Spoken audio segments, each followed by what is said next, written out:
días. ¿Se oye? No. Hola, hola. Sí.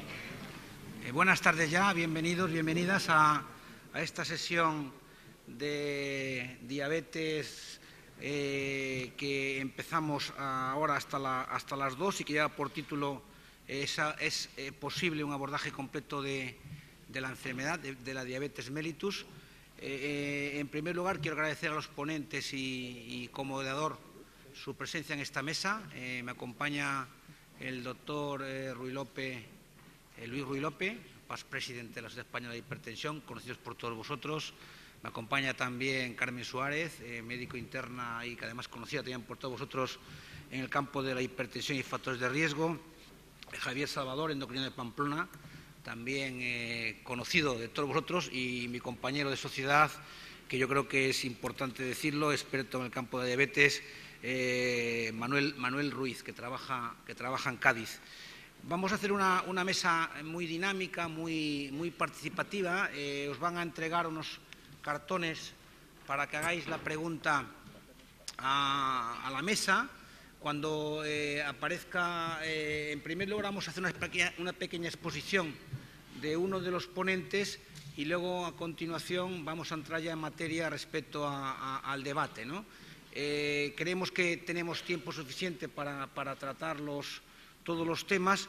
Entonces, yo creo que como introducción quizás sería lógico el que os traslademos qué tipo de preguntas consideramos en este momento que serían relevantes contestar, ¿no? Por una parte, el abordaje integral de la diabetes es factible. ¿Cuál sería la razón por la que las glifocinas reducen el riesgo? ¿Qué pasa con la asociación diabetes-hipertensión? ¿Qué pasa con la asociación hemoglobina glicosilada peso? Seguridad, diferencia entre los diferentes inhibidores del SGLT2 y también pues, manejo en el anciano. Yo creo que con esto, si respondemos a estas preguntas, nos daremos por satisfechos. Le doy paso a mi comoderador, primero a Luis Miguel, y a continuación ya pasamos la primera ponencia. Hola. Bueno, buenos días, muchas gracias por venir. Entonces, como ha dicho José Luis, esto sería bueno que fuese interactivo. Entonces, yo voy a hacer un par de preguntas y contestáis a brazo alzado, que se dan llamar. ¿Cuántos de vosotros no habéis usado un SGLT2? El que sea. Todos habéis usado SGLT2. ¿Cuántos de vosotros usáis el SGLT2 en segunda posición? Maravilloso. Vámonos, que está hecho todo. Aquí no hay nada que cocer, ¿no? Manolo, tú mismo, ¿no? Encantado, ¿no? Encantado, Manolo está encantado. Muy bien, pues vamos a ello. Venga, Javier.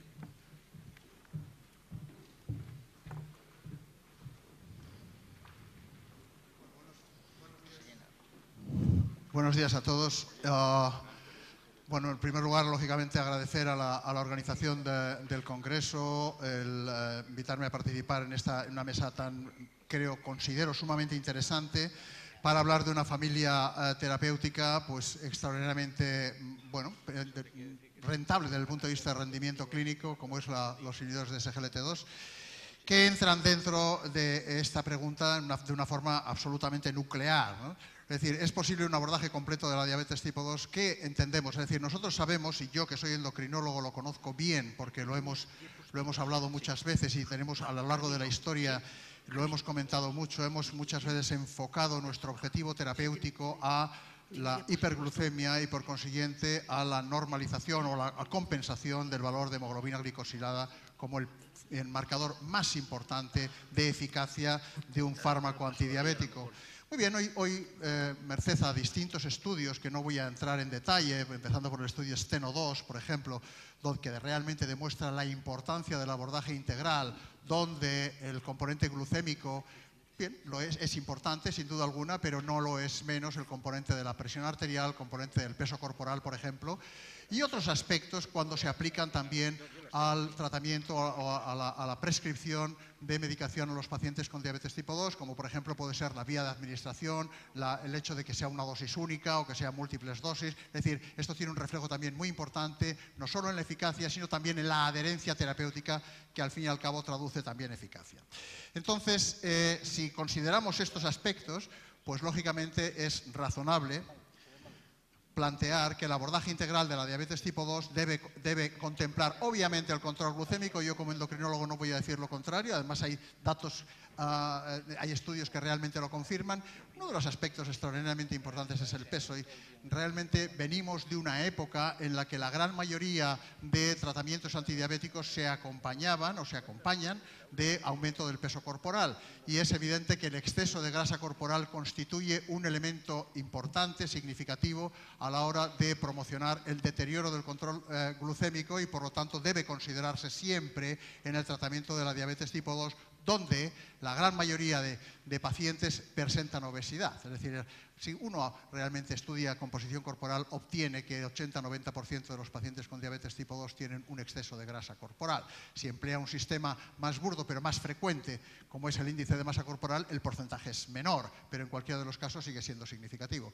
La otra pata importantísima en el abordaje integral del riesgo cardiovascular, que es uno de los aspectos que nosotros debemos priorizar en el tratamiento y en los objetivos del tratamiento de la diabetes tipo 2, es el riesgo cardiovascular global, porque la morbimortalidad cardiovascular todos sabemos que es un elemento importantísimo en los pacientes con diabetes tipo 2, pues lógicamente una de las patas importantes es la presión arterial, como lo es también la insuficiencia renal, dado que la evolución natural de la diabetes tipo 2 hace que el paciente progrese o tienda a progresar hacia insuficiencia renal crónica, que como bien todos conocemos supone también un factor de riesgo cardiovascular añadido, y esto lógicamente repercute en una serie de complicaciones cardiovasculares que nosotros debemos tratar de reducir, de aminorar, con objeto de obtener una mejoría en la calidad y expectativa de vida. Qué duda cabe que, como he comentado al principio, la tolerabilidad es absolutamente importante y por lo tanto también debe ser considerada la eficacia, la tolerabilidad, la seguridad, también debe ser contemplada en lo que es el abordaje integral del paciente con diabetes tipo 2.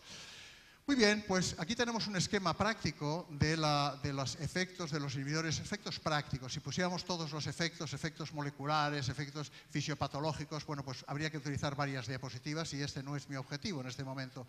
Y por tanto yo centraría aquí los inhibidores de SGLT2. Sabemos que la gran peculiaridad de estos fármacos es tener un mecanismo, vamos a decir, extraordinariamente sencillo a priori, como es generar un aumento de la glucosuria, por eso se les denominan también glucosúricos, a través de la reducción en la reabsorción renal de glucosa, que habitualmente está mediada por este cotransportador sodio-glucosa tipo 2 en el túbulo contorneado proximal. De modo que si nosotros bloqueamos el efecto de este cotransportador, vamos a obtener automáticamente un aumento de la glucosuria, y lo que siempre los que ya no peinamos ni canas en este asunto del tratamiento de la diabetes tipo 2, siempre hemos pensado que la glucosuria es algo malo, y la realidad es que ahora lo que estamos haciendo es utilizar un mecanismo de expulsión de glucosa del organismo para de esa manera contribuir a reducir la glucemia y favorecer una reducción en la glucotoxicidad, que va a tener como repercusiones una mejoría en la función de la célula beta pancreática y por tanto en la capacidad de secretar insulina, y también una reducción de la resistencia a la insulina y como consecuencia de ello una mejoría en el control glucémico.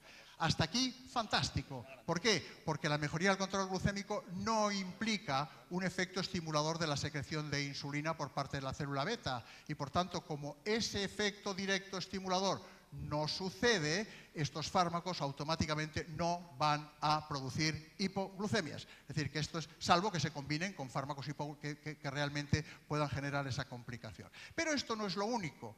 Y hablando de abordaje integral, conocemos también que como consecuencia de la pérdida de glucosa por la orina se va a producir un balance calórico negativo, y esto va a generar una mejoría en la obesidad o en el sobrepeso, y ya demostrado también en el porcentaje de masa grasa, es decir, va a producir una pérdida ponderal de calidad. Esto es importante. Pero además, parece que soy un charlatán de feria diciendo y además también prometo y además también incluyo en el paquete, pues esa realidad es esta, y es que como consecuencia del aumento de natriuria, entre otros mecanismos, se va a generar una reducción de presión arterial, y también hay datos que posteriormente la doctora Suárez va a explicar respecto a un efecto protector renal que tiene implicado, al menos en las fases más iniciales, una reducción de la hiperfiltración como consecuencia de una recuperación del feedback túbulo-glomerular. Por lo tanto, es decir, tenemos en nuestras manos una familia farmacológica de medicamentos que se pueden administrar por vía oral, que se pueden administrar en monodosis, que realmente no solo contribuyen al control glucémico sin hipoglucemia, sino que también favorecen la pérdida ponderal y que además tienen efecto protector de otros factores de riesgo cardiovascular, como es la hipertensión arterial o como es también la protección renal. Y yo recuerdo que años hablamos, ¿cuál es el antidiabético oral ideal? Que sea oral, que no sea caro, que no produzca hipoglucemias, que produzca pérdida de peso, que mejore factores de riesgo cardiovascular. Siempre pensamos que era absolutamente una utopía. Hoy en día lo tenemos y por lo tanto creo que es bueno ser consciente de ello. Bueno, uno de los aspectos, el aspecto que yo voy a comentar ahora como primera intervención es la combinación, el efecto combinado reducción de hemoglobina glicosilada, es decir, mejor control glucémico asociado a pérdida ponderal. Es decir, esto es una realidad y además es una realidad que es común a todos los fármacos que forman parte de esta familia de inhibidores de SGLT2. Y aquí tenemos una gráfica que me parece excelente, porque resulta que luego el artículo que se publica en Diabetes Care no muestra estas gráficas, y yo soy un enamorado de las gráficas de resultados individuales, donde vemos aquí los 4 cuadrantes en situaciones distintas, que ahora voy a decir, donde se agrupan por reducción de peso, o sea, por cambios de peso y por cambios de hemoglobina glicosilada. De modo que el cuadrante donde necesito que mis pacientes entren, cuando yo administro un tipo de fármacos, en este caso canagliflozina, y cuando se compara con glimepirida, es este cuadrante de abajo de la izquierda, donde se agrupan los que disminuyen peso y los que también disminuyen hemoglobina glicosilada.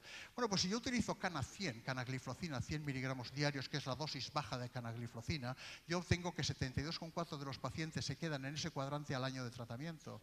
Y si mantengo el tratamiento durante 2 años, pierdo un poquito pero realmente mantengo un 65,5% de los pacientes en este cuadrante, aspecto que se diferencia claramente de la concentración de puntos obtenidos con glimepirida, que son los de color naranja, que lógicamente están desplazados a unas cifras claramente inferiores, como son 26%.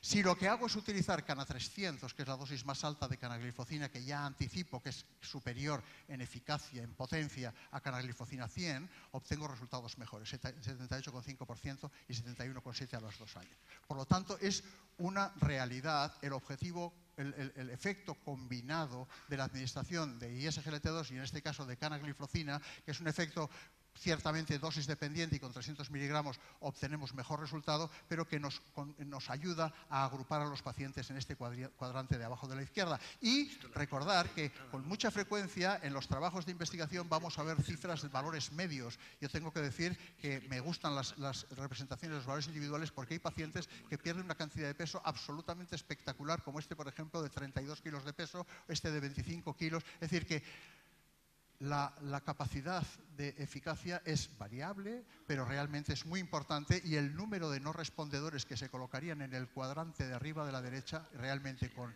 canagliflozina en este estudio realmente es mínimo.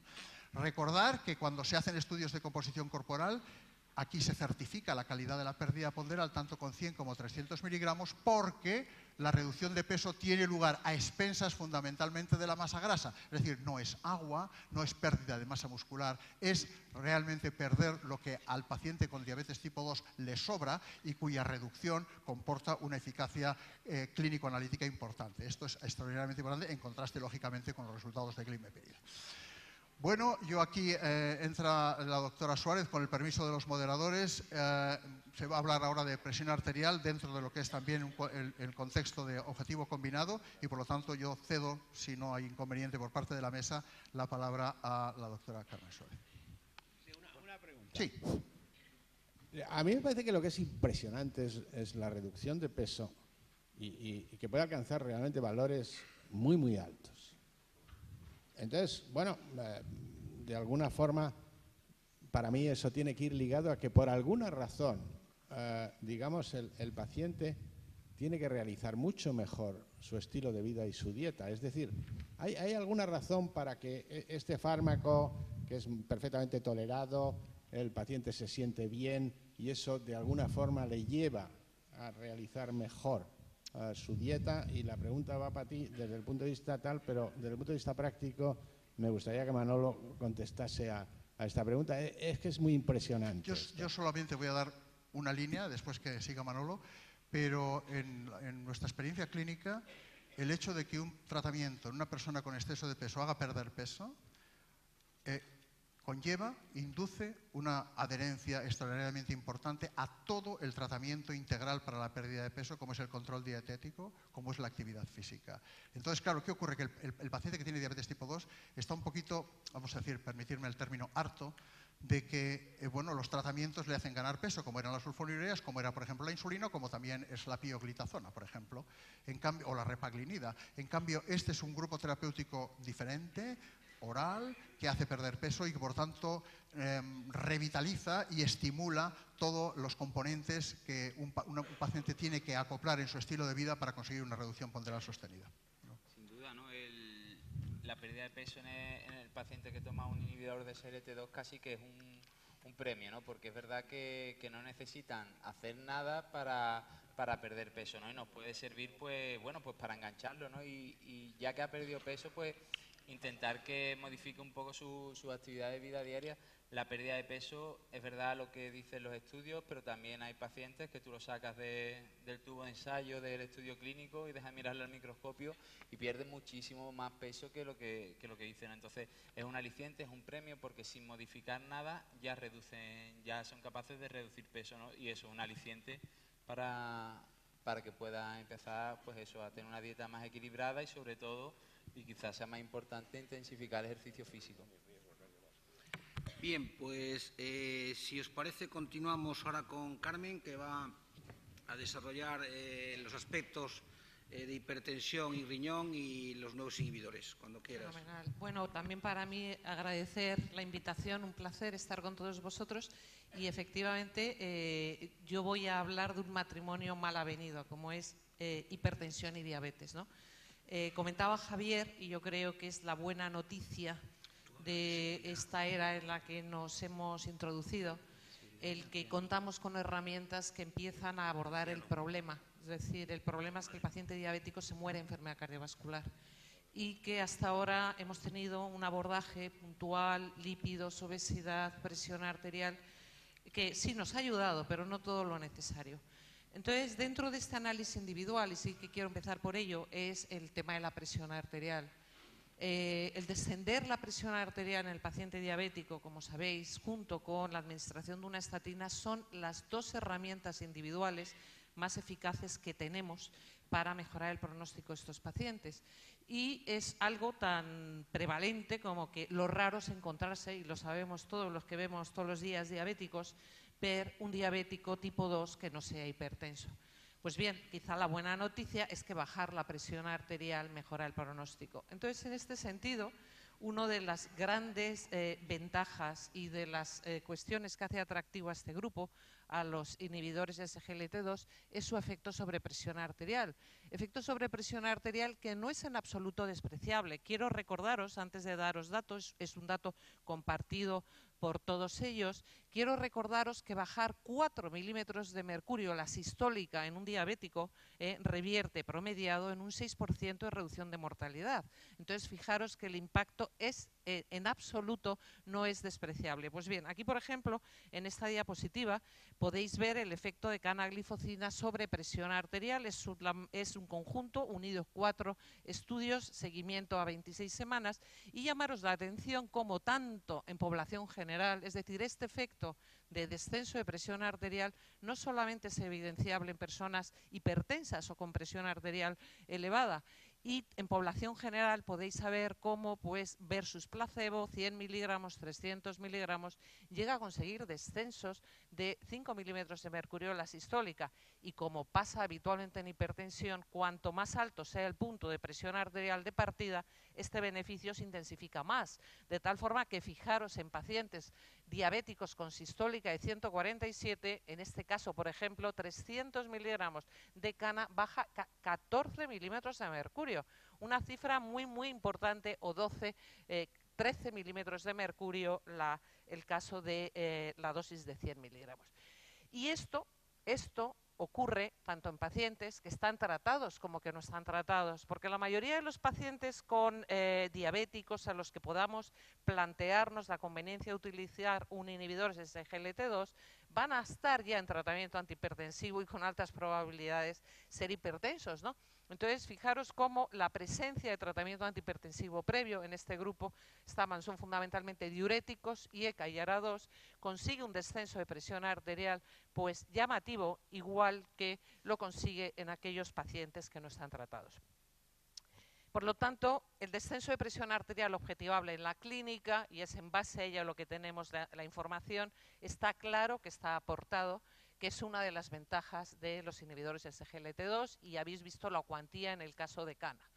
Llamaron la atención como, por otro lado, tenemos hoy una herramienta que utilizamos todos, que sabemos que tiene un valor pronóstico mejor, que es la monitorización ambulatoria de presión arterial, y que realmente se convierte en nuestro gold estándar, ¿no?, para establecer un pronóstico bueno, y muchísimo más en el diabético, ¿no?, donde, por ejemplo, la importancia de la presión arterial nocturna, que no tenemos forma de verla, sino es mediante una monitorización, pues es muy importante. Es decir, en el hipertenso diabético tenemos que tener garantizado que no solo en consulta, que presión arterial nocturna lo está.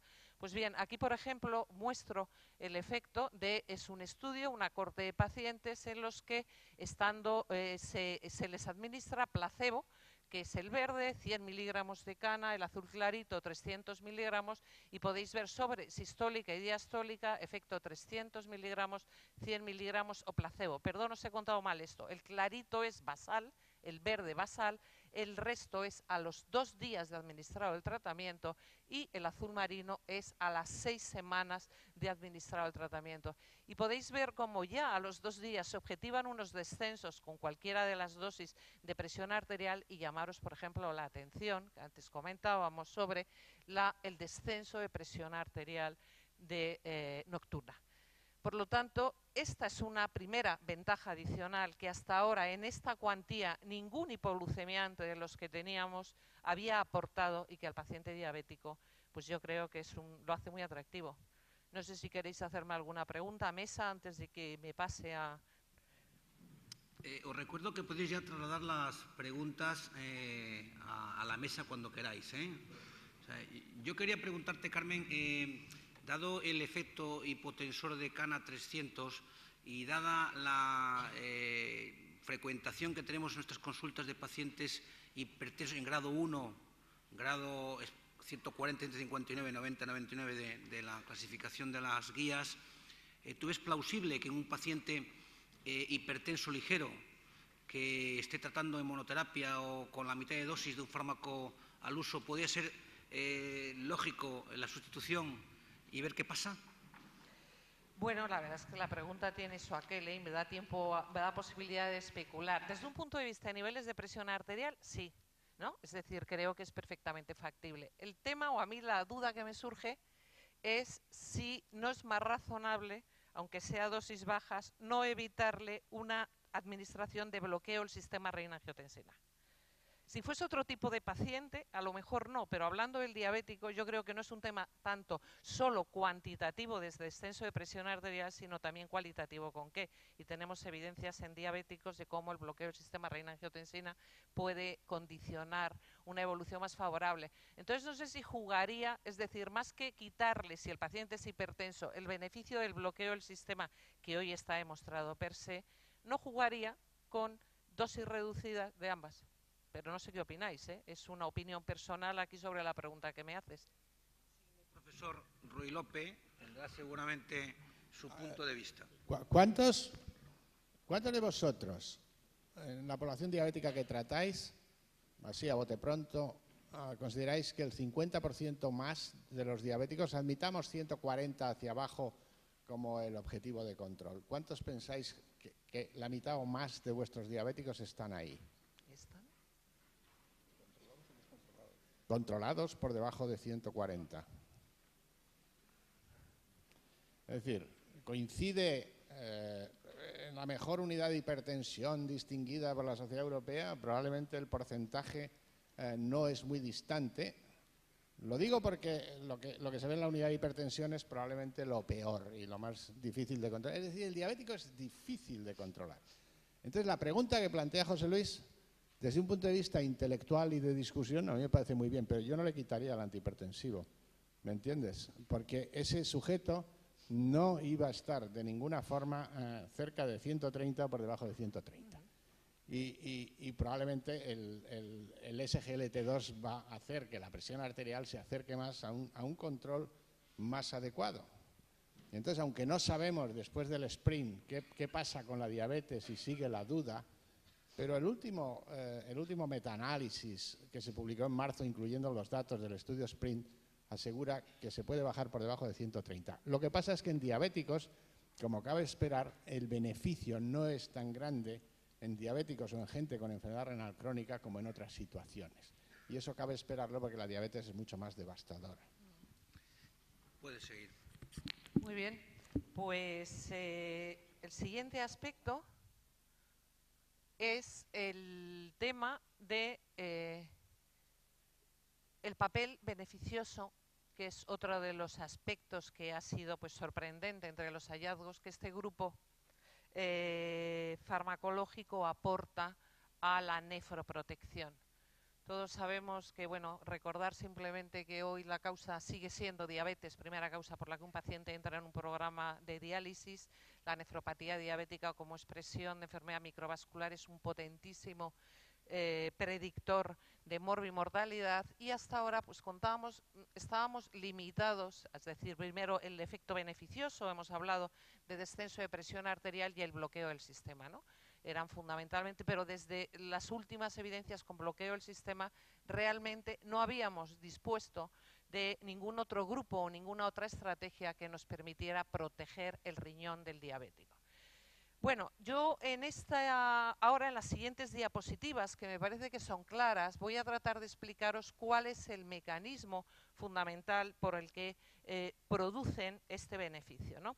En primer lugar, contaros y recordando el tema, es decir, como todos sabéis, realmente en el sujeto sano, es decir, existe un mecanismo que mediante la activación del funcionamiento de los receptores SGLT2 en túbulo contorneado proximal, reabsorbe glucosa de tal forma que, por decirlo de alguna forma, estos receptores se saturarían a partir de cifras de glucemia de 180 miligramos de decilitro. De tal forma que hasta cifras de 180 miligramos de decilitro de alguna forma está garantizada la no aparición de glucosuria, glucosa en orina. Si bien en un momento determinado en el paciente diabético se produce una sobreexpresión y un desplazamiento hacia la derecha de esta curva, de tal forma que el paciente diabético es capaz de tener niveles de glucemia mucho más elevados antes de que su expresión se exprese en un aumento de glucosuria. Fijaros que aquí, en el caso del diabético tipo 2, llega a establecerse en 240 miligramos de decilitro, porque existe una hiperactivación de la reabsorción glucosa y, como sabéis, arrastra sodio. Pues bien, este grupo farmacológico, los inhibidores SGLT2, realmente lo que están haciendo, y aquí veis, por ejemplo, ¿no?, es decir, el efecto en una bajada del umbral renal de la glucosa, de tal forma que con cifras entre 70 y 80 evita ya, aparece, es decir, facilita la eliminación de glucosa por orina, con todos los beneficios que antes comentaba Javier: pérdida calórica, pérdida de peso, independientemente de otros efectos adicionales que tenemos. Si tuviésemos que simplificar el aspecto, simplificarlo, la mayor parte del daño renal, si tuviésemos que buscar un implicado en el daño renal de la diabetes, por la diabetes, podríamos elegir fundamentalmente la hiperfiltración, es decir, el factor fundamental que condiciona el daño renal en la diabetes es la existencia de una situación de hiperfiltración. De tal forma que en condiciones normales, en un paciente diabético en el cual no intervenimos de ninguna forma, fijaros cómo se produce un aumento, es decir, os he contado cómo la expresión y la actividad de los SGLT2 está aumentada, por lo tanto aumenta la reabsorción de glucosa y cada glucosa, es decir, se produce un aumento de reabsorción de glucosa, cada molécula aumenta sodio, que ese es el problema, entre otros, un aumento en la reabsorción de sodio, inicialmente con un aumento de volemia. Esto condiciona que el sodio que alcanza, que llega a mácula densa, sea escaso y que lo active para garantizar el mantenimiento del filtrado, produciéndose una activación del sistema renina-angiotensina, una activación del sistema renina-angiotensina a nivel renal que condiciona una vasodilatación del aferente para que llegue más flujo y, por lo tanto, aumente el filtrado glomerular. Este mecanismo, que es hiperfiltración, es el condicionante fundamental del daño renal en el diabético. Se vasodilata el aferente, lo cual condiciona un aumento de la presión intraglomerular. Esta, por ejemplo, es el sustrato de la aparición de albuminuria, entre otros aspectos. Pues bien, hiperfiltración glomerular. ¿Qué pasa cuando damos un inhibidor SGLT2? Pues si nosotros damos un inhibidor SGLT2, de alguna forma, lo que estamos es bloqueando la acción de estos receptores, con lo que fundamentalmente la carga de glucosa y sodio no se reabsorbe, alcanza mácula densa en cantidades suficientes y en lugar de estimularla, lo que hace fundamentalmente mediante el mecanismo, mediante la activación del reflejo túbulo glomerular, es de alguna forma conseguir de nuevo una recuperación del tono de la arteriola aferente con la consecuente disminución del filtrado glomerular. Este es el mecanismo fundamental, básico, por el que estos agentes inicialmente, uno de los mecanismos fundamentales, podría tener una producción, un efecto beneficioso sobre la nefropatía diabética. Esto es un ejemplo, por ejemplo, en el cual ejemplariza, y probablemente esto subyace, en la capacidad de reducir los niveles de excreción de albuminuria en pacientes diabéticos con albuminuria, y podéis ver cómo respecto, es decir, el porcentaje de progresión se reduce de forma importante respecto a placebo, tanto con 100 miligramos como con 300 miligramos, llegando de forma promediada a decir que la administración de cana en este estudio llega a reducir en un 63% la probabilidad de progresión de albuminuria, que sabéis que es un marcador importante. Y en el mismo sentido, comentar y además algo que yo tiene mucha implicación práctica, que es que es esperable que al comienzo haya una caída de filtrado glomerular, pero no nos tiene que asustar. Esta caída de filtrado glomerular, estamos acostumbrados a ello, por ejemplo, con el bloqueo del sistema, ¿no? El IECA, un ARA2 en un hipertenso, al comienzo baja filtrado, pero es una caída hemodinámica y que a largo plazo tiene un efecto beneficioso.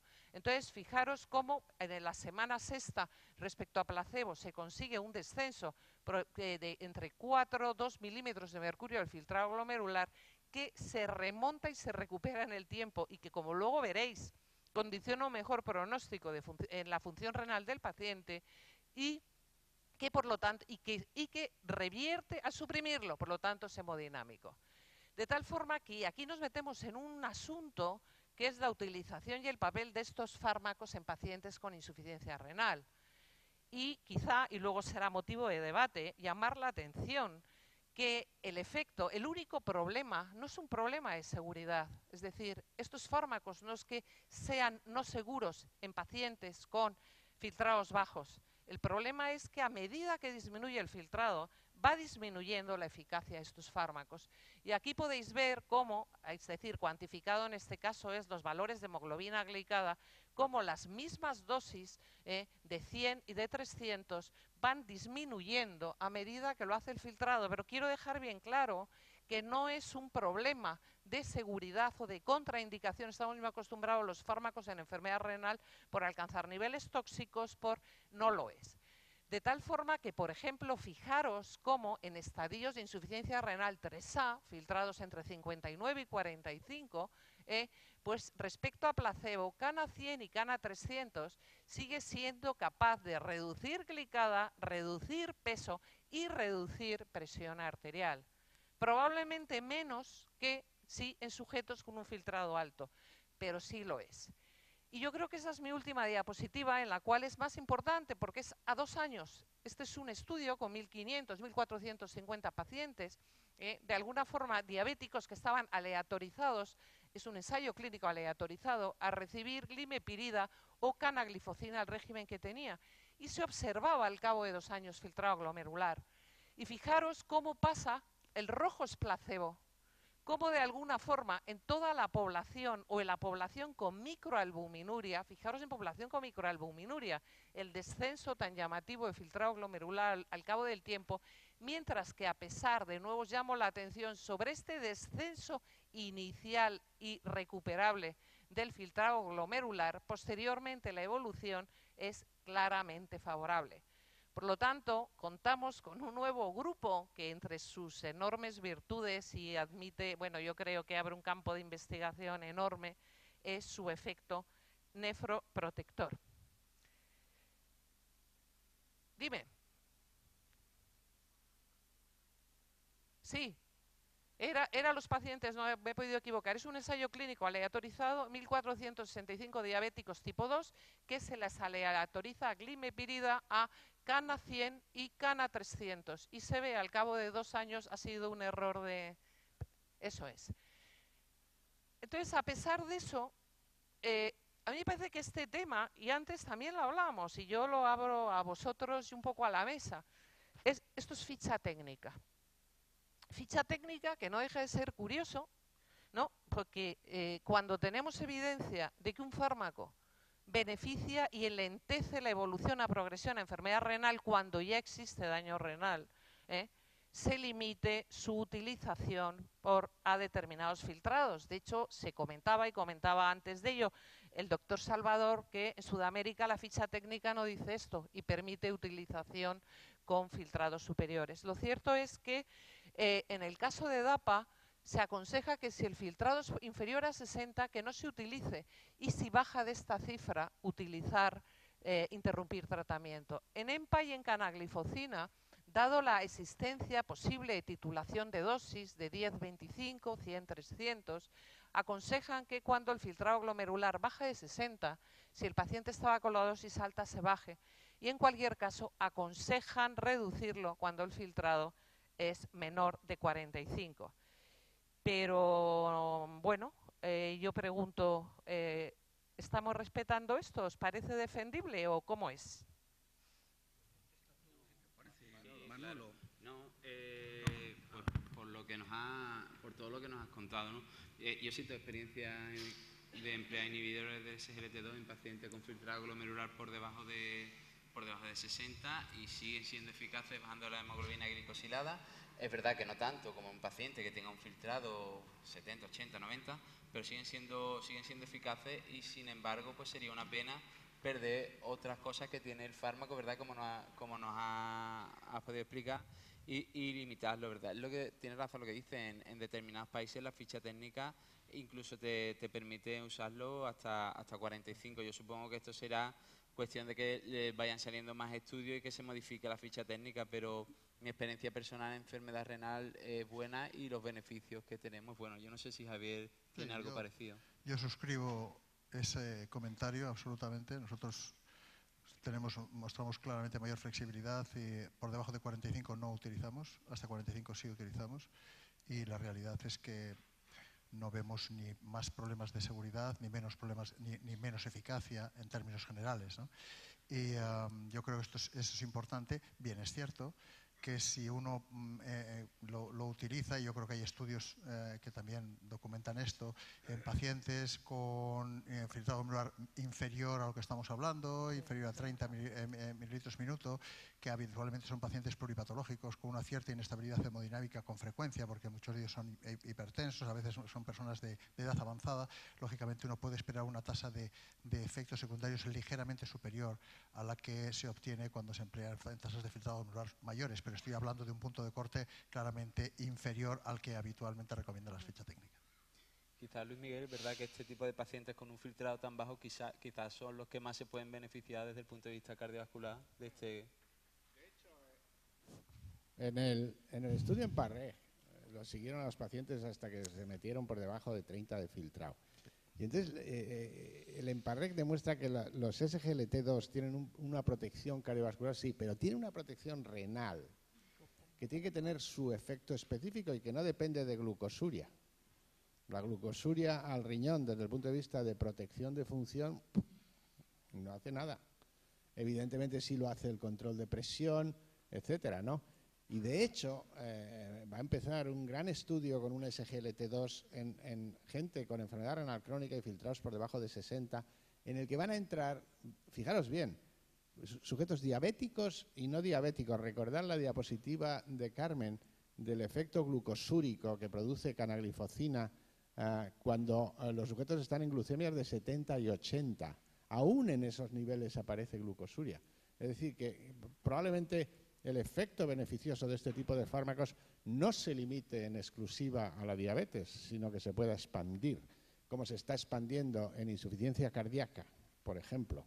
Es decir, estos fármacos estamos en el principio de algo que, como alguien dijo, la metformina dentro de algún tiempo va a ser sustituida por un SGLT2 en el primer escalón. Bueno, pues pasamos al siguiente ponente. ¿Vas tú, Manolo? ¿No? Creo que sigues tú. Sigo yo. ¿Sigues tú? Qué barbaridad.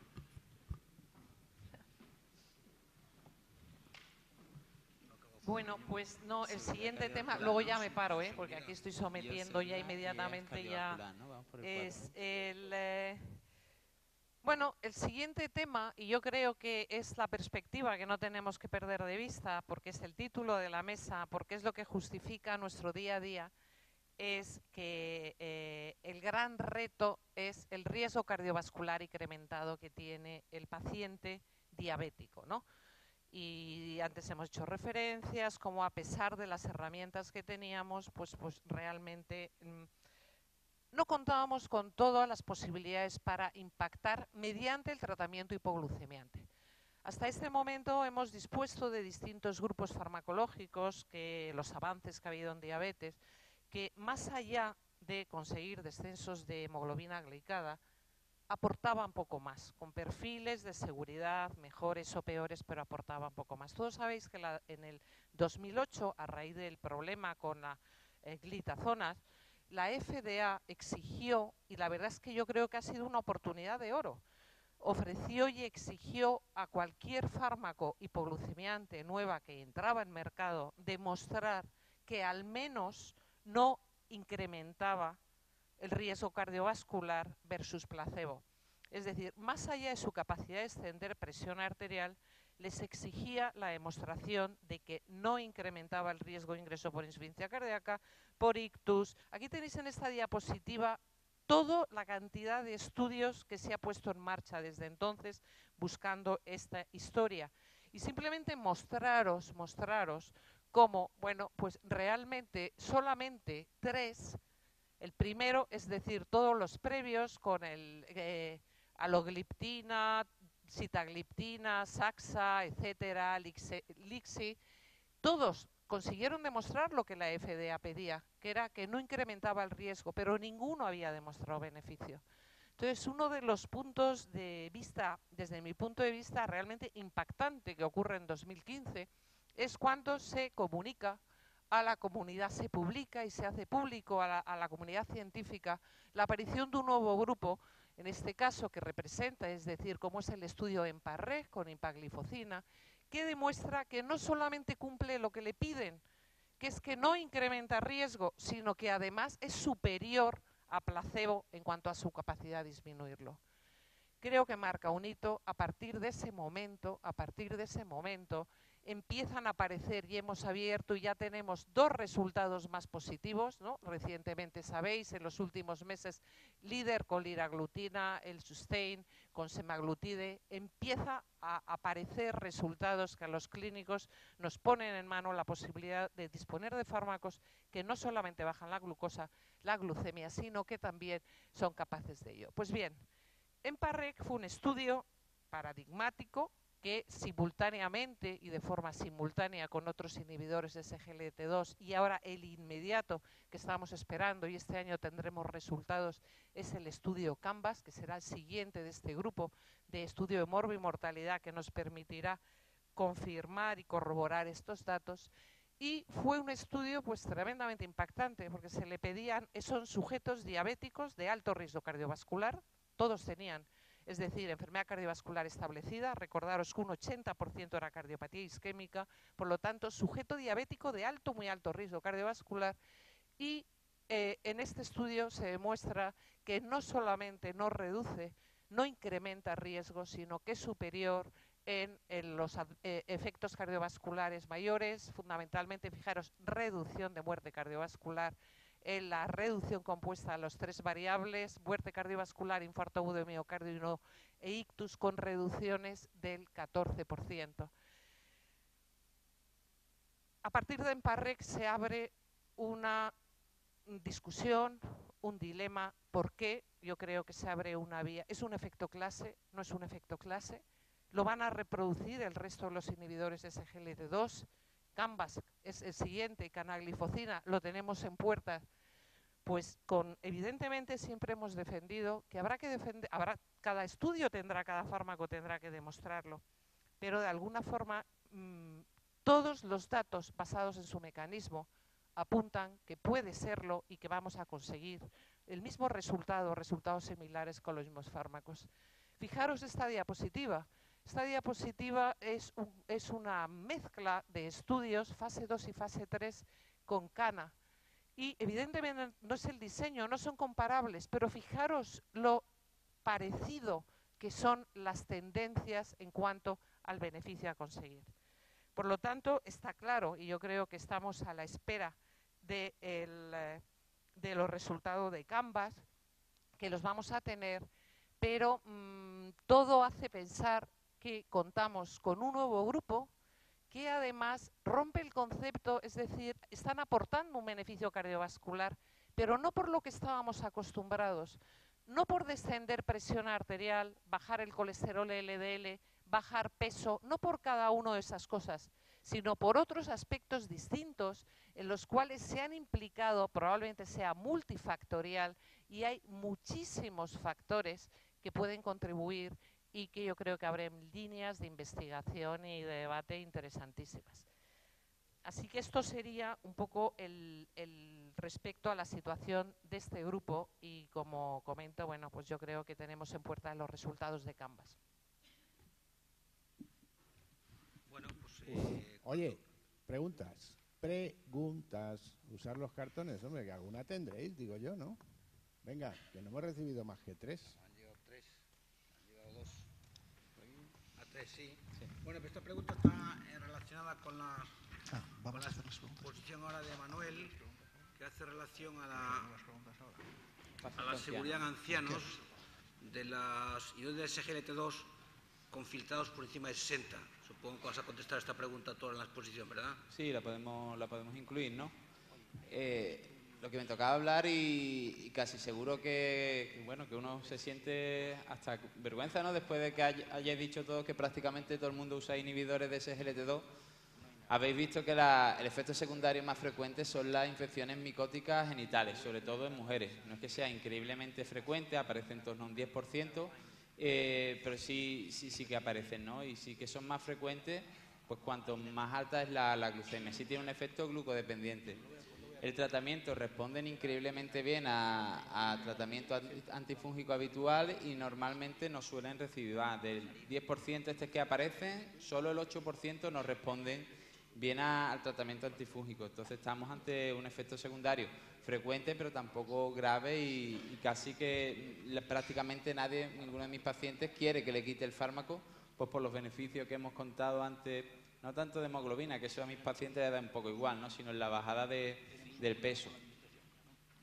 Y las infecciones de orina, ¿no? Las infecciones de orina es verdad que también pueden aparecer, increíblemente raro, mucho más raro que las infecciones micóticas, y sobre todo aparece cuando tenemos un paciente con una hemoglobina glicosilada alta. Cuando partimos de hemoglobina glicosilada alta, tienen la cosa positiva de que van a ser más eficaces bajando la hemoglobina, bajando el peso, bajando la tensión arterial, pero es verdad que pueden aparecer algunos efectos secundarios.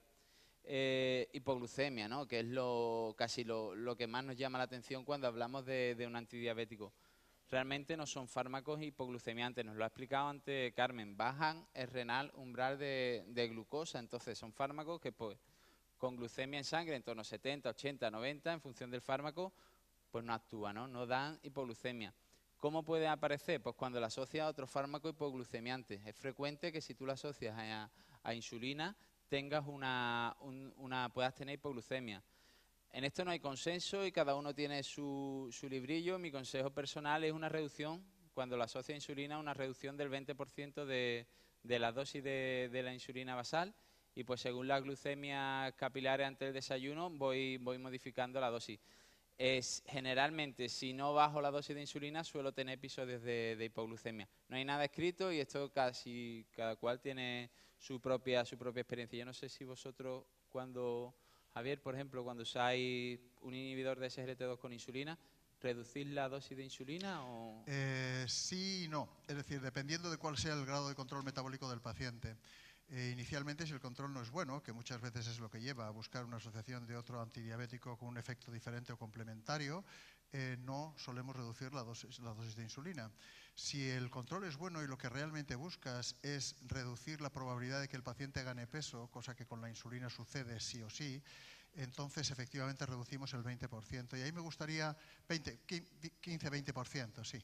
Y lo que hace falta después, porque claro, esto no es un modelo matemático, es decir, hay que luego seguir al paciente, ver los perfiles glucémicos que desarrolla y especialmente sí me gustaría hacer una cuña respecto a los pacientes que van bien y entonces el clínico se pone muy contento y se emociona y entonces acaba reduciendo la dosis de insulina y acaba quitando la insulina. Y si quitas la insulina en un paciente que tiene largo tiempo de evolución y entre los que llevan insulina muchos son de este estilo, y se queda el paciente insulinopénico, pero con una glucemia razonablemente controlada merced al efecto del ISGLT2, entonces sí entras dentro del escenario del riesgo para el desarrollo de cetoacidosis euglucémica, que esa puede ser una de las complicaciones. Por tanto, yo diría que hay que ser prudente en este terreno y a mí uno de los aspectos que me suele gustar para evaluar, para tener, por así decir, una aproximación más segura, es de una determinación de péptido C y de esa manera establecer si hay un cierto grado de reserva pancreática o no que me permita ser más flexible con la reducción de la dosis de insulina. Está claro, ¿verdad? Si tenemos un péptido C por debajo de 1, nuestro paciente realmente no tiene páncreas, no va a producir insulina y ese no sería un paciente para quitarle la insulina de ninguna forma, ¿no?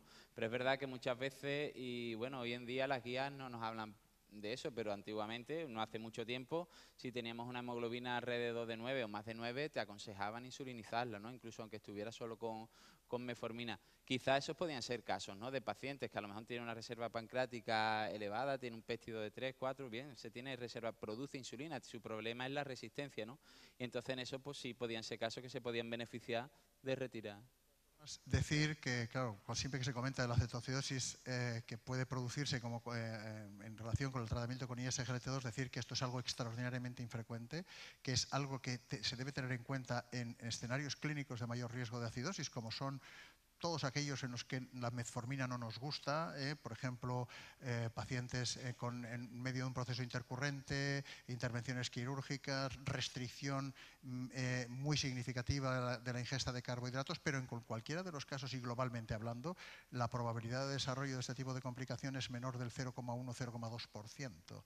De modo que yo puedo decir que la totalidad de inhibidores de SGLT2 aumenta la concentración de beta-hidroxibutirato, pero que de ahí a producirse clínicamente un cuadro de acidosis euglucémica, el recorrido es mucho más largo y por lo tanto lo que no quiero es que todo el mundo piense ahora, bueno, esto es una complicación frecuente, en absoluto es absolutamente infrecuente, pero se debe tener en cuenta especialmente si se utiliza en escenarios donde ese riesgo es mayor. A mí eso me gusta explicarlo, lo de la cetoacidosis, de forma visual, ¿no? Porque yo trabajo en un centro de salud, mi cupo son 1.900 pacientes y de los 1.900 pacientes, 260 tienen diabetes.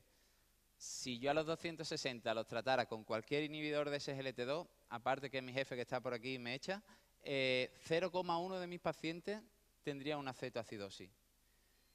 Si yo soy capaz de diferenciar entre los diabéticos tipo 1 y los LADA y los tipo 2 y me quedo exclusivamente con los diabéticos tipo 2, tendría que tratar a todos los pacientes de 2 pueblos como el mío para tener un caso de cetoacidosis. La cetoacidosis diabética asociada a los inhibidores de SGLT2 es increíblemente rara. Y esto que os quería traer, ¿no?, a razón de las hipoglucemias, es un metaanálisis que se acaba de publicar recientemente, en un mes, donde clasificaban y hacían un ranking de los distintos fármacos en función a determinados efectos adversos, ¿no? Y en este se vieron que los inhibidores de SGLT2, en cuanto a efectos adversos graves, se encontraban en el segundo escalón en el ranking, ¿no?, solo detrás de metformina, y en cuanto a hipoglucemias también, ¿no?, estaba en un fármaco increíblemente seguro desde el punto de vista de efectos adversos graves y también de hipoglucemia. Si lo comparamos con el resto de fármacos, vemos que estamos pues muy por delante de inhibidores de PP4 en cuanto a seguridad. En este metaanálisis, donde se incluyen todos los inhibidores de SGLT2, se han visto que son más seguros. La eficacia vemos que hemos comentado antes que es muy similar, pero estamos viendo que son fármacos que han demostrado ser más seguros que otros que usamos a día de hoy, ¿no? No solo sulfonilurea, sino también inhibidores de PP4, ¿no? Y en el tema de cardiovascular, por supuesto, también, ¿no?, como nos ha explicado antes Carmen. La última cosilla que traíamos es lo de la depleción de volumen, que sí, pueden aparecer efectos adversos secundarios a la depleción de volumen, sí, en torno al 1%, no es un efecto secundario increíblemente alto. Igual que decíamos antes con las infecciones micóticas, si tú partes de una hemoglobina glicosilada alta y un filtrado glomerular bueno, vas a tener mayor reducción, pero vas a tener más posibilidad de que aparezca un efecto secundario. No son frecuentes y generalmente no se asocian a una retirada del fármaco. Yo creo que, rompiendo un poco las presentaciones, podemos contestar a las preguntas que tenemos aquí. Y si surge alguna pregunta sobre estas preguntas, las podéis hacer. Bien, yo tengo dos. La primera versa sobre lo siguiente: canagliflozina y el aumento de riesgo de amputación no traumática en extremidades inferiores. ¿Cómo va el Canvas en este aspecto? ¿Tenemos que preocuparnos? Me parece que la pregunta es absolutamente pertinente. Bien, es cierto que esto obedece a un warning, bueno, a un resultado muy parcial del estudio Canvas, que como todo el mundo conoce se lleva a cabo sobre pacientes de alto riesgo cardiovascular tratados con canagliflozina, y efectivamente hay un porcentaje muy bajo, pero que es superior al del placebo, de pacientes con amputación no traumática de extremidades inferiores, y esto lógicamente puede producir algo de preocupación. Yo tengo que decir que hasta ahora la evidencia no es sólida en absoluto, que los estudios realizados con canagliflozina, que están fuera del Canvas y por tanto son pacientes con menos riesgo cardiovascular, no ofrecen absolutamente ninguna duda en este terreno, y por lo tanto que necesitaremos ver los estudios, los resultados definitivos del Canvas para poder opinar con más solidez en este punto. De modo que creo que es algo que hay que seguir. Honestamente creo que hoy por hoy no nos tenemos que preocupar, pero es algo que tendremos que ver los resultados del Canvas, y en ese sentido, cuando se vean la luz a mediados de este año 2017, el próximo año, pues creo que podremos tener una opinión más formada en este terreno. Pero hoy por hoy no hay datos epidemiológicos que sustenten que este tipo de detalle o de hallazgo vaya o tenga que modificar nuestra práctica clínica habitual. Segunda pregunta, versa de la siguiente manera: al no producir hipoglucemia, ¿se podría considerar la canagliflozina, dos puntos, en la obesidad mórbida sin diabetes mellitus? Hay luego una segunda condición clínica. Voy a contestar primero esta. Vamos a ver, yo creo que a día de hoy, y honestamente, aunque los inhibidores de SGLT2 tengan un efecto reductor del peso, a merced a un mecanismo que en principio es operativo también en las personas que no tienen diabetes, y hay algún dato de estudios en esta familia en pacientes sin diabetes, se produce una pérdida de peso significativa. Sin embargo, la magnitud no es comparable a la de aquellos fármacos que están diseñados con tal fin y que además estamos empezando a disponer en España, y probablemente vamos a disponer de alguno más de aquí a 5 o 6 meses.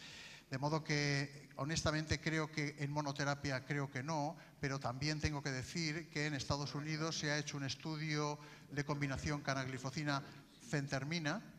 Recuerdo que la fentermina no está aprobada para su uso en tratamiento crónico en Europa y por lo tanto estaría fuera de nuestro alcance, pero los resultados iniciales de la combinación canaglifosina-fentermina, que como saben es una anfetamina, pues son realmente satisfactorios en términos de reducción ponderal. Por lo tanto, en mi opinión personal, en este momento en Europa, en monoterapia, creo que canagliflozina no va a representar una opción terapéutica como primera opción para el tratamiento de la obesidad sin diabetes. Pero, es decir, esto, pontificar en este terreno sin tener más datos, sin tener más resultados en pacientes sin diabetes, sin tratar igual de seleccionar qué pacientes obtienen una mayor respuesta, es un poquito arriesgado y, por tanto, lógicamente, mi opinión no es absoluta en ese terreno.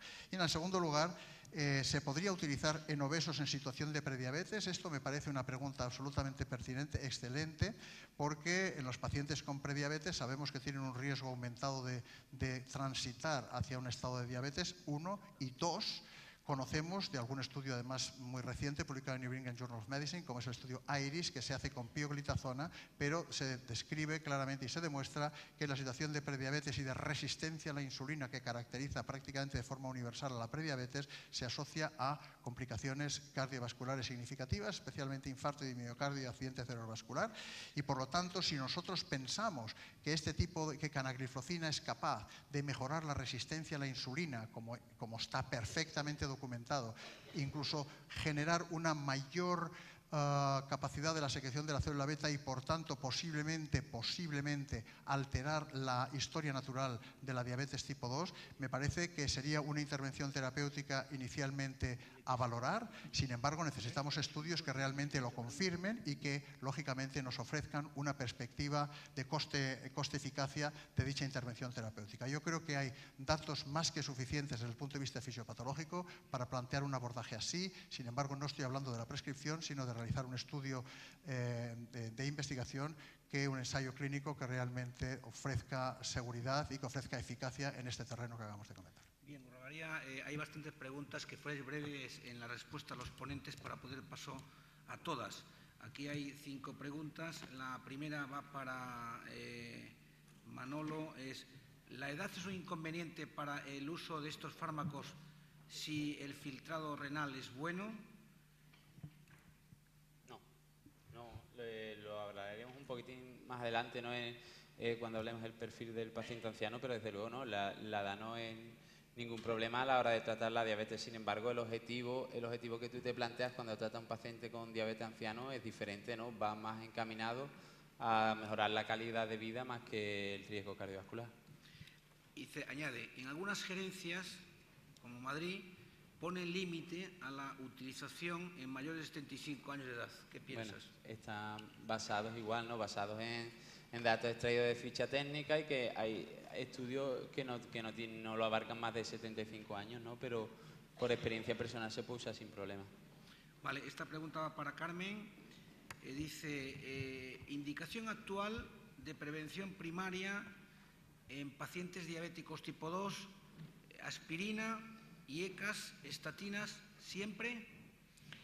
Bloqueo del sistema renina-angiotensina siempre que haya hipertensión arterial. Inicialmente yo creo, sí. Estatina, prevención primaria, si es un paciente LDL menor de 100, sin. Aspirina en prevención primaria, no. No, salvo, es decir, la única situación es prevención primaria de muy alto riesgo, pero sin evidencias para ello, es decir, diabético en prevención primaria con múltiples factores de riesgo, lesión de órgano diana, y siempre y cuando el beneficio, riesgo-beneficio, su riesgo de sangrado lo justifique, porque beneficio demostrado no está demostrado. Bien, esta pregunta se la podemos hacer al doctor Ruy López, si está aquí atento a la cuestión. Yo creo que sí. ¿Nefrotoxicidad de aspirina igual que el resto de AINES? No. De hecho, aspirina tiene un reconocimiento. Últimamente se ha discutido algo, pero en el estudio HOT comprobamos que los que tomaron aspirina era buena desde el punto de vista de prevención de la aparición de infarto de miocardio en presencia de enfermedad renal crónica. Es decir, desde el punto de vista de daño a la función renal con aspirina, no es como los AINES. y de hecho se debe, en mi opinión, utilizar en gente con enfermedad renal crónica porque sería una situación de prevención secundaria. Hay otra pregunta aquí que puede también contestarla, yo creo que como nefrólogo, el doctor Ruy López. Inicialmente el grupo de fármacos de la SGLT2 se asocia a un aumento de infecciones del tracto urinario. ¿Qué hay de cierto actualmente? No. Bueno, todos se acompañan de un aumento de infección. Esa infección mayoritariamente es candidiasis. El porcentaje de infecciones urinarias de otro origen y tal, y por tanto la candidiasis es más en vaginal y genitales externos. Segundo, responde muy bien al ciclo de tratamiento, y tercero, después de curada, repite con muy poca frecuencia. Es decir, que no constituye un problema tan importante como pudo parecer en un principio. Tercero y último, yo estuve, me voy a echar un pegote, pero yo estuve hablando de SGLT2 en Asia, y entonces el menor porcentaje de infecciones urinarias, que son más frecuentes, repito, candidiasis y en mujeres, en India, por ejemplo, era el porcentaje más bajo. Y el porcentaje más bajo era simplemente por el cuidado después de orinar, de utilizar agua, simplemente agua, y un lavado. Bien, gracias. Vamos a pasar ya al siguiente bloque. Y esa está en colación con una pregunta que hace un asistente y que ya lo contesta Javier. Bien, la pregunta correspondiente es ¿qué diferencia hay entre dapagliflozina y canagliflozina? Aspiro a que en las siguientes diapositivas la vaya a contestar y quede absolutamente clara. Miren, los inhibidores de SGLT2, nosotros tenemos 3 comercializados, DAPA, EMPA y CANA. Pero la realidad es que uno de los aspectos más importantes de diferenciación entre las moléculas es la selectividad. La selectividad quiere decir si los fármacos actúan más sobre ISGLT2 o también actúan algo sobre ISGLT1. ISGLT1 es otro cotransportador sodio-glucosa que se encuentra presente en la nefrona también, y también se encuentra en la pared intestinal. Entonces, hay fármacos como empagliflozina, que es de los que conocemos el más selectivo de todos, es decir, prácticamente no tiene efecto sobre ISGLT1. En cambio, canagliflozina, la tenemos aquí abajo, es de los 3 que tenemos el menos selectivo, es decir, el que tiene más acción sobre ISGLT1. Por tanto, si yo tengo un fármaco que actúa sobre el ISGLT2, que es el más poderoso para generar glucosuria, pero también actúa sobre ISGLT1, tengo que esperar que la capacidad de glucosúrica del no selectivo sea superior. Y además, como también tiene expresión intestinal este cotransportador, debo esperar que la excursión glucémica postprandial, donde el ISGLT1 está implicado en su fisiopatología, sea más atenuable o más atenuada como consecuencia del uso de un fármaco no selectivo o menos selectivo. Por lo tanto, esto es una diferencia tremendamente importante entre CANA, DAPA y EMPA. Y entonces, ustedes saben que no tenemos prácticamente ningún estudio cara a cara entre estos fármacos, y por lo tanto hay que recurrir a otro tipo de evaluaciones. Pasamos a la siguiente, por favor. Ay, perdón, pasamos no, que si no lo tengo yo el chisme. Gracias. Entonces, vamos a ver, extraído de las fichas técnicas correspondientes de cada uno de los fármacos, es decir, la capacidad glucosúrica de DAPA es de 70 gramos diarios, de EMPA 78 gramos diarios y de CANA a 2 dosis diferentes, 100 y 300, que como ya he comentado antes se diferencian en potencia, es entre 77 y 119 gramos diarios. Y por lo tanto, esto, lógicamente, si asumimos que el mecanismo primario de acción de estos fármacos es expulsar glucosa del organismo, al menos desde el punto de vista renal y en lo que respecta al control glucémico, lógicamente hay que pensar que 300 miligramos diarios de canagliflozina se diferencia claramente respecto al resto en lo que es potencia glucosúrica. Lógicamente, como consecuencia de esta glucosuria, la pérdida calórica calculada pues, también es mayor en el caso de la canagliflozina cuando se utiliza dosis de 300 miligramos diarios. Es decir, desde este punto de vista, canagliflozina 300 se separa de DAPA, de EMPA y de canagliflozina 100 en lo que respecta a la potencia glucosúrica. Eso es una realidad. Si nosotros miramos en un grupo pequeño de personas no diabéticas durante un periodo terapéutico extraordinariamente corto y limitado, como son 4 días, donde comparamos DAPA-10 en verde y CANA300 en azul, y lo que hacemos es realmente explorar la excursión glucémica postprandial, pues realmente observamos lo que estamos pensando. Es decir, que respecto a la situación basal, dapagliflozina, que tiene una selectividad mediana, no atenúa extraordinariamente la glucemia postprandial. Bueno, este es un tema más, es decir, la glucemia postprandial es un componente también del valor de hemoglobina glicada. Sin embargo, quiero recordar que el efecto primario de estas moléculas es generar glucosuria, y dapagliflozina sí que la genera. Sin embargo, cuando miramos la excursión postprandial de CANA300, obtenemos, insisto, en individuos no diabéticos, una reducción clara de la amplitud de la excursión postprandial, sugiriendo que esto se debe fundamentalmente a interacción con ISGLT1, que es precisamente lo que ofrece de diferente canagliflozina respecto a las otras moléculas en razón de su menor selectividad. Bueno, esto tiene una traducción. Bueno, pues hay una traducción en términos generales en estudios, bueno, agrupados con donde se ha evaluado la capacidad de reducir la hemoglobina glicada con las distintas moléculas, y observamos que canagliflozina, tanto en condición naive como en condición asociada a metformina o sulfonilurea o a insulina, tiene una potencia, bueno, pues discretamente o moderadamente superior respecto a las otras moléculas, merced incluso a las razones que he comentado hasta ahora.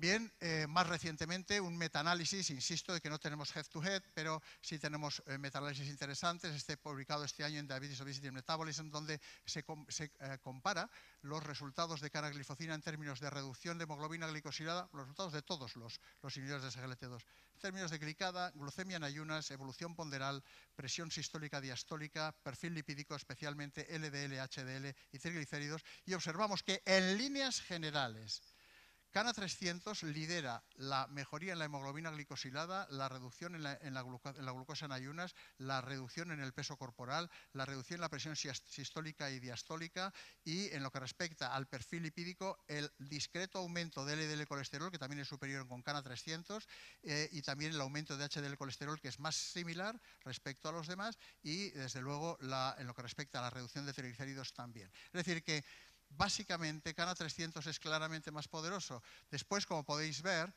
ver, CANA100 se encuentra en una situación intermedia en la gran mayoría de escalas, no en todas, evidentemente, pero la realidad es que, en principio, la molécula y la dosificación que más se separa en términos de mayor capacidad de reducción glicada, de reducción presión arterial, de reducción peso, respecto al resto, es canagliflozina 300. Es decir, que hoy en día pues realmente hemos de recurrir a este tipo de abordaje para tener una idea comparativa de cuál es el rendimiento de una u otra.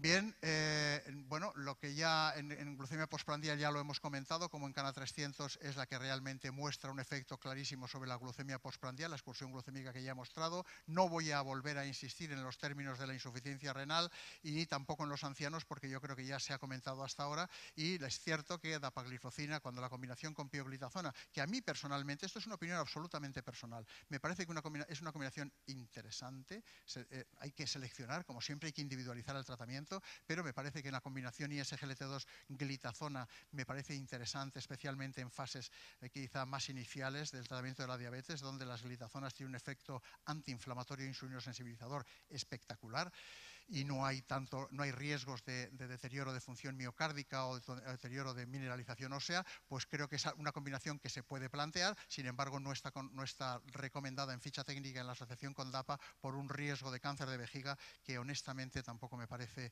algo muy sólido, pero bueno, está ahí.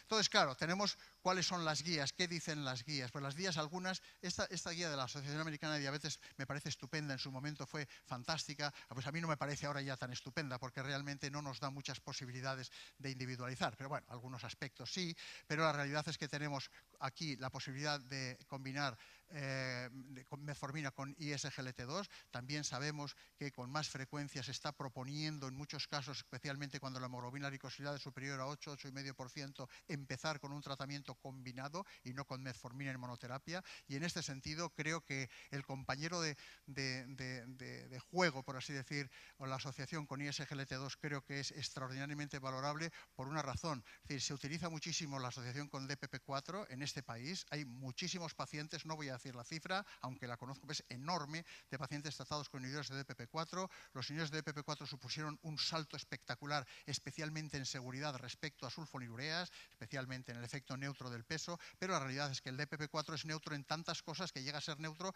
pues también en las cosas beneficiosas. En cambio, SGLT2, lógicamente, tiene una potencia clara en términos de reducir peso, reducir presión arterial, que le ofrece, le otorga una posibilidad de control integral muy superior al inhibidor de DPP4. Y por lo tanto, sulfonilureas, bueno, podemos discutir de esto, pero quizá no es el momento. Yo diría que fundamentalmente cuando discutimos frente a DPP4, honestamente creo que inhibidor de SGLT2, dejando aparte situaciones de daño renal que realmente atenúen su eficacia, me parece que tiene un perfil de rentabilidad terapéutica notablemente importante. No digo que haya otras opciones, por supuesto, pero me parece que un fármaco oral con el perfil de acción que estamos viendo realmente tiene una posibilidad fantástica para estar en segundo escalón de forma prioritaria. Hoy, luego, lógicamente, en tercer escalón pues admiten todo tipo de mezclas y combinaciones. La guía de la Sociedad Americana de Endocrinólogos Clínicos me parece siempre más valiente, más moderna, más actualizada. Y aquí fíjense cómo en monoterapia se colocan por debajo de los agonistas de receptor de GLP-1. Bien, es cierto que en este momento no se conocían los resultados de EMPAREG, por ejemplo, o incluso del estudio LEADER o estudio SUSTAIN, que probablemente puedan modificar en algo esta guía terapéutica, pero la realidad es que los fármacos que favorecen la pérdida ponderal, como GLP-1 y inhibidores SGLT2, están liderando en este momento la combinación con metformina por delante de los inhibidores de DPP4 o incluso en monoterapia cuando la metformina no se tolera de forma adecuada o se encuentra contraindicada.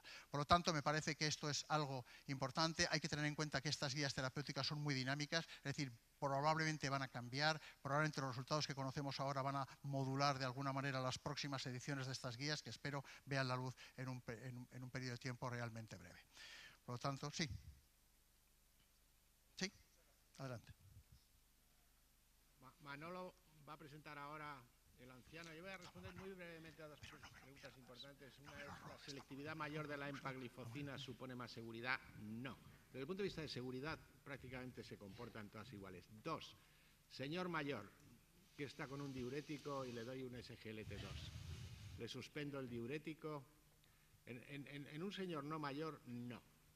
En un señor mayor probablemente tienes que tener un cierto cuidado porque la posibilidad de deplección de volumen y hiponatremia es mayor. Por tanto, ahí te tienes que conducir más cautamente y probablemente a lo mejor suspender el diurético y luego reintroducirlo de forma lenta. Cuando quieras. Muy bien, aprovecha para titular esta parte de la presentación del paciente anciano con una expresión andaluza que dice vieja la ropa, en el sentido en que las personas no se consideran viejas, sino las cosas que llevan, ¿no? Porque cuando hablamos del paciente anciano, no es lo mismo lo que pensamos con la realidad, ¿no? Siempre te haces la idea de que una persona anciana, un jubilado, es una persona pues que toma café, que da paseo, que juega al dominó, pero esa no es la realidad, por lo menos no es la realidad en mi centro. Una persona anciana en mi zona pues son cuidadores de sus nietos porque no pueden estar en una guardería, son cuidadores de una persona mayor como puede ser su pareja, o son personas que con su pensión pues tienen que mantener varios núcleos familiares con el estrés asociado, ¿no? Entonces, desde ese punto de vista, anciano, pero tienen que ser útiles, ¿no? Si tenemos en cuenta un punto de vista cardiovascular, pues sabemos que necesitamos 30 años de buen control para tener beneficios cardiovasculares. Si la esperanza de vida en España son 82 años, pues desde ese punto de vista está claro que no tiene mucho interés tratar la diabetes en un anciano. Pero si tenemos en cuenta que con la diabetes aparece un deterioro funcional, más riesgo de caída, de depresión, de demencia, de fractura, pues, y si tú tratando la diabetes eres capaz de mejorar ese deterioro funcional, desde ese punto de vista sí tendría sentido. ¿Qué le podemos pedir a un fármaco que trate la diabetes en un anciano? Si les queremos mejorar la calidad de vida, bueno, pues que controle los síntomas, que controle los síntomas de hiperglucemia, de hipoglucemia. Si somos capaces que perder un poco de peso, que sabemos que está aumentando en ancianos, y si somos capaces de que no tenga efectos secundarios, mejor. En ese aspecto, los inhibidores SGLT2, en este caso, este estudio es de Sinclair y fue con canagliflozina, los divide en diferencias que hay entre pacientes menores de 65 años y mayores de 65 años.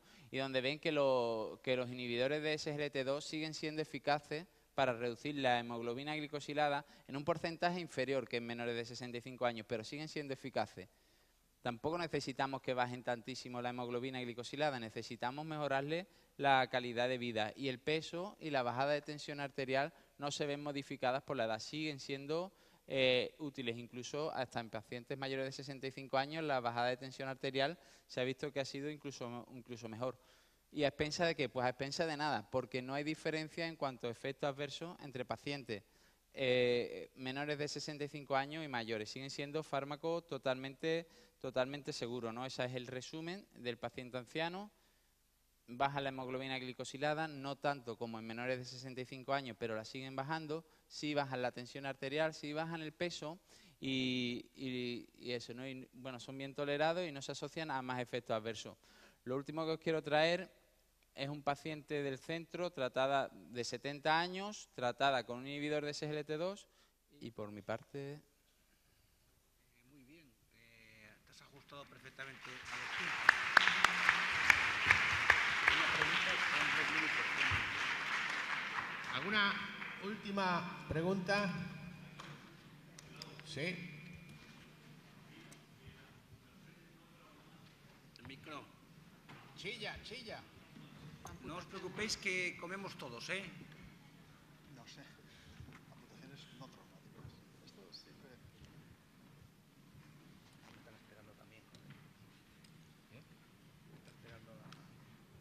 Vamos, pero sí que me está esperando a mí. Sí.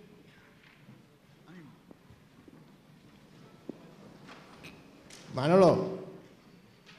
Hoy en primaria, mientras hacen la pregunta, ¿el DPP4 se tiene que ir para atrás y el SGLT2 para adelante? Pues yo creo que el DPP4 tenderá a ir hacia atrás porque en cuanto a eficacia... Manolo. Sí. Mira, las amputaciones no traumáticas, ¿hay algún porcentaje después del tratamiento de la cana? Bueno, lo había comentado Javier, ¿no? Lo Sí. de las amputaciones. No recuerdo ahora bien, pero yo creo que era el Javier, entorno... yo ¿Perdón? 4 te cuento el dato que era. Es decir, duplica, pero es una Sí. prevalencia bajísima. Son, Eso en es el caso de placebo, 3 por 100.000 pacientes años. Cana 5 por 100.000 pacientes años. Cana 306 por 100.000 pacientes años. ¿Y de O sea que cetoacidosis? esa ya no me la sé. Por debajo de 0,2%. Por debajo de 0,2% de cetoacidosis clínicamente importantes, trascendentes y que requiera tratamiento específico. Una cosa a comentar es que hay que considerar, cuando dan esas cifras que ha dado Carmen, generalmente los 300 miligramos se están utilizando en el diabético de mayor riesgo y en el diabético que tiene una situación cardiovascular más comprometida. Por tanto, puede no ser el hecho del fármaco en sí, a pesar de que es un porcentaje mínimo, sino el hecho de que, digamos, hay un sesgo de selección en la utilización de 300 porque se va al grupo de mayor riesgo. Bueno, pues bien, llegados hasta aquí, yo creo que hay que cerrar la sesión porque además tiene que la gente que ir a almorzar y hay sesiones a las 4 de la tarde. Así que agradecer a todos los ponentes la presencia, brillante exposición, al comoderador, doctor Luis López, su presencia en este acto y a todos vosotros por estar aquí también. Así que hasta la próxima. Muchísimas gracias. Vamos.